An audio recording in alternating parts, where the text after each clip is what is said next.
Okay, so now we're going to talk about dividends. Um, so the added information on dividends that we didn't really talk about um, is that there's a specific timeline for how dividends are paid. Okay, so there are three relevant dates for when dividends are paid. The declaration date, this is when the board of directors does a press release or somehow conveys to the public that a dividend is going to get paid. It is this day where we are basically going to account for the dividend. Okay, so there's going to be a journal entry on this declaration date. You're going to debit dividend and you're going to credit dividend payable. You're not going to credit cash yet because the dividend is not getting paid on the same day that it's declared. Okay, but the board of directors has made it official that the dividend is going to happen. So that's why we're going to debit dividend. Okay, this ex dividend date, um, the date of record and the ex dividend date are closely related.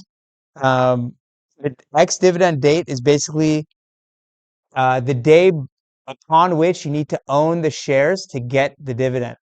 Okay. Um, there's a cutoff date because, as you know, shares are constantly trading between parties. So this is the date whereby if you are the owner of record, you will get the dividend. Even if you sold the shares the next day, you will still get the dividend on that date, as long as you were the owner of record of that date.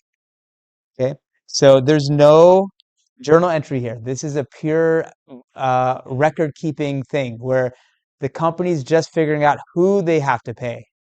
Okay, um, the amount is unchanged. You still haven't transacted cash. It's just now you have a list of all the people and the proportions, the number of shares that you're going to pay the dividend. Okay. And then there's the payment date. This is when the cash actually is going to go to the people in the proportion that you determined on the ex dividend date.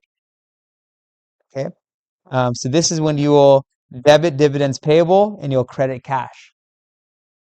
Okay. So just to give you a look on how this actually looks, this is kind of the dividend history of this company, WP Carey. It's like a real estate company. You can see that they pay a quarterly dividend.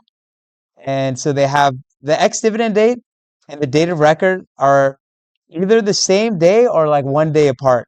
Okay, because there's like sometimes the ex-dividend date is on a holiday. Um, but basically you can think of this as when they're checking for who the owners are. Okay, this is the date, and then they have the date that it was actually paid and the amount. Okay, so just the journal entries, just to re-emphasize, this is on the declaration date. Um, they declared a dividend 5 cents per share. There's 225 shares outstanding. You're also going to say when the ex-dividend date is and when the payment date is.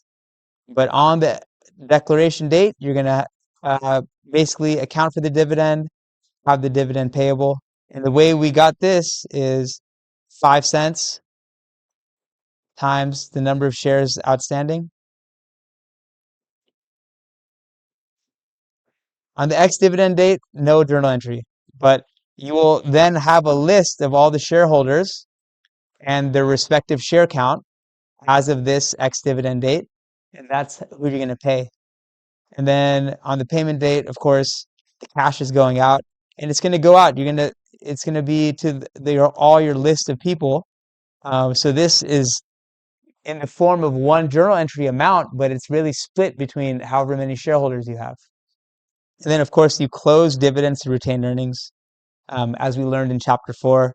At the end of your period, this is a temporary account. It's going to go to zero, and retained earnings is going to get reduced by the amount of dividend you paid.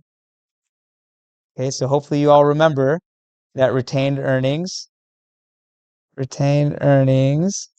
equals revenues minus expenses minus dividends.